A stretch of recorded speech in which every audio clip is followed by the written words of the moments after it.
Hi, I'm Mandy Sprague. Welcome to our kitchen. Join me as I make a couple recipes out of this cookbook from our collection, I'm not sure if I'm saying that correctly. It's a book of modern Tex-Mex recipes and everything looks tasty. So today we're going to be making a guacamole recipe, and then in another video we're going to be making sopapillas, so stay tuned for that.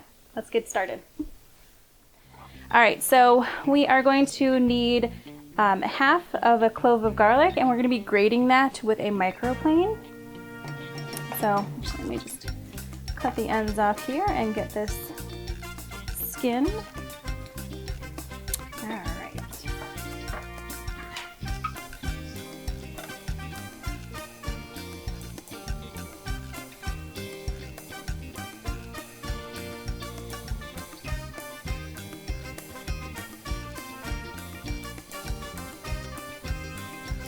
This last little bit I'm going to get with a knife there.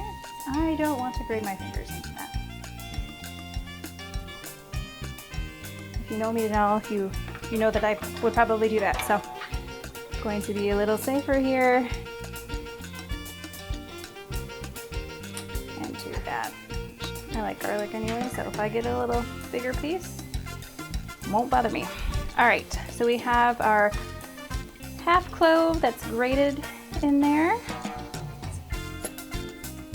Stick to my finger. Okay.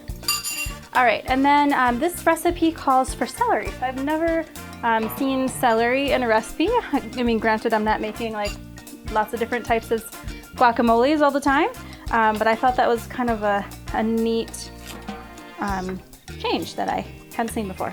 So.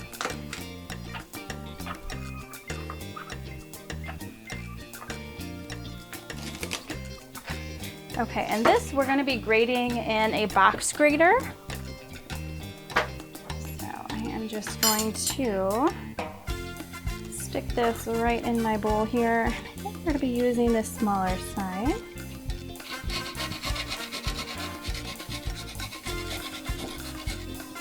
So from what it says in the book, this should affect the texture, and you'll get like a nice subtle flavor from the celery, so we'll see how that goes.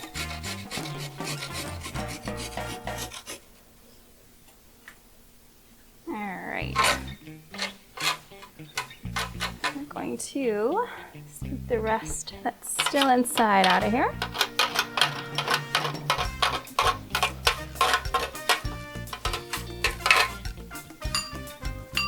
All right, I was gonna cut this other stuff up because I don't want to be wasteful, but this stuff looks pretty smooth, and I feel like this is kind of the stringy part, so maybe we're not meant to do that. I'm going to toss it. I hate to be wasteful, but I want to have big strings of celery in our guacamole. That doesn't sound like a good time.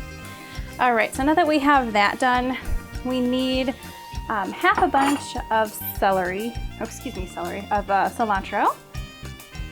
I'm just gonna divide this guy in approximate half.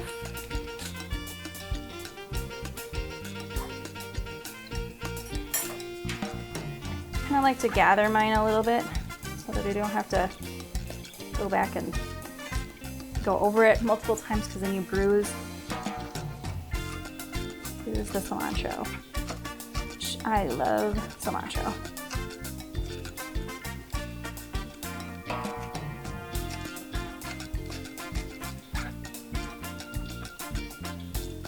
Start getting some stems in the way here.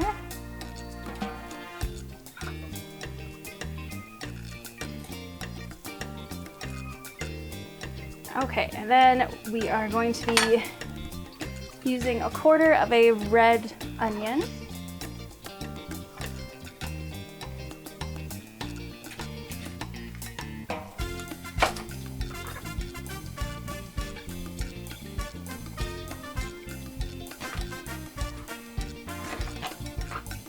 And that's going to be diced.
And that is approximately a quarter.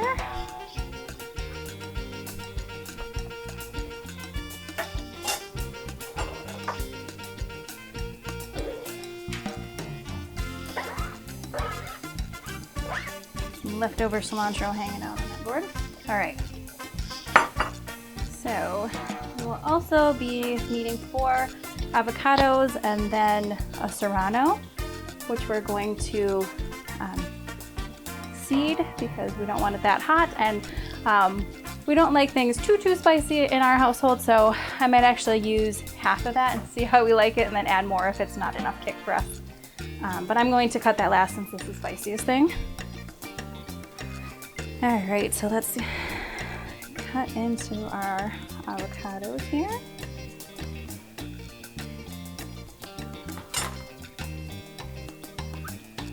Nice and ripe. Get our pit out. He wanted to hang on for a little bit, didn't he? All right.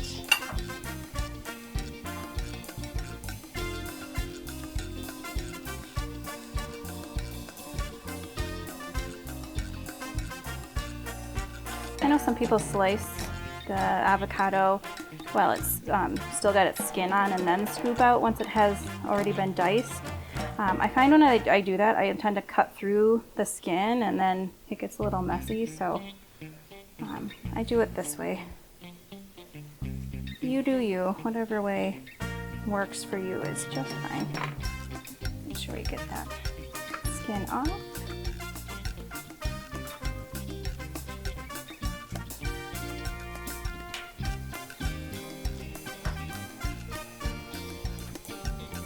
All right, so now that we have these ones all ready, we're going to go ahead and get these cut up.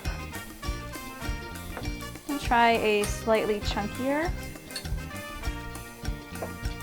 guacamole, so I'm going to cut these slices a little bigger and then try not to get it too mushy when I incorporate everything together.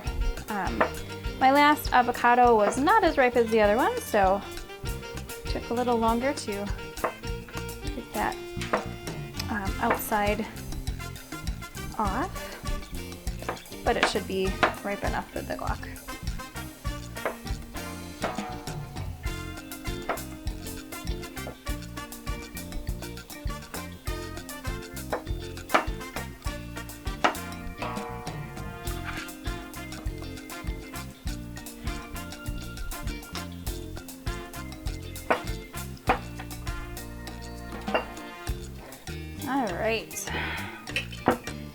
All right, so we at this point need a half teaspoon of salt.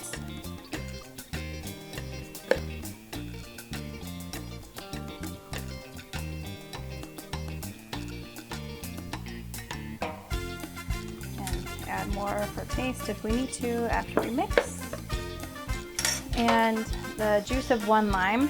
I normally like to use fresh limes if possible, but I have one in the house and I am saving it for another recipe because I need to zest it. So we are going to use some juice. So when you do that, it's about 2 tablespoons will equal the juice of 1 lime.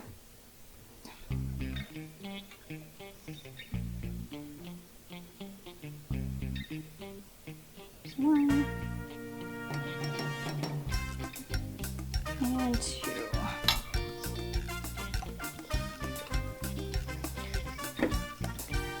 Oh, I almost forgot our pepper. All right, so I am going to half this guy.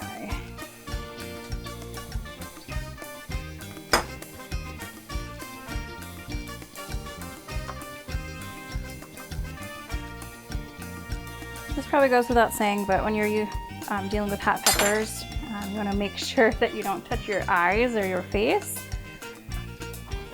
Alright, so we're just dicing that pepper up. I'll try and make it as small as possible because I don't want a bigger bite of this in my guacamole. I don't know about you guys, but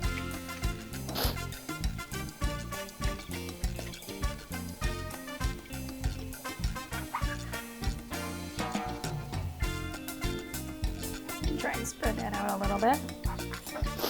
All right, I'm gonna move this stuff to the side. There we go. I'm gonna switch this up here. All right, I have that transferred to a bigger bowl. Oh, just a little too small for what we needed to do to mix. All right, I'm gonna try and kind of do a folding texture here to make sure stuff gets incorporated. So I'm gonna try and do a rough mash, because I do kind of want to leave it a little chunkier. And I did leave those avocado pieces slightly bigger, but I also figured I'd probably mash half and leave some of those a little bigger. You can also do this in a mortar or pestle. If you wanted to do it that way, you could get a really fine, creamy guac if you wanted to do it that way. All right, so we have our chunky guacamole here. Get out a chip and try it out. All right, so it's time to taste it and see how we did. Now, if it was a perfect world, I'd sprinkle some cotija cheese on here. That stuff is so great. I don't currently have any in our house, so we're gonna have to do without today. Get a little bit of guac here.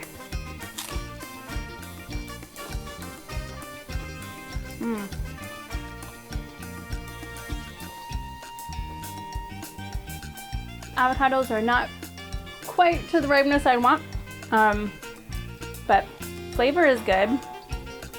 Yeah, I would definitely make this again. I might actually put a little bit more of the Serrano in. I just wanted to be cautious because not everybody likes as much heat in here. So I think I would add the full in if you like a bit of heat, because I didn't get too much of a kick with that bite. So good recipe. I would definitely try it out. Thanks.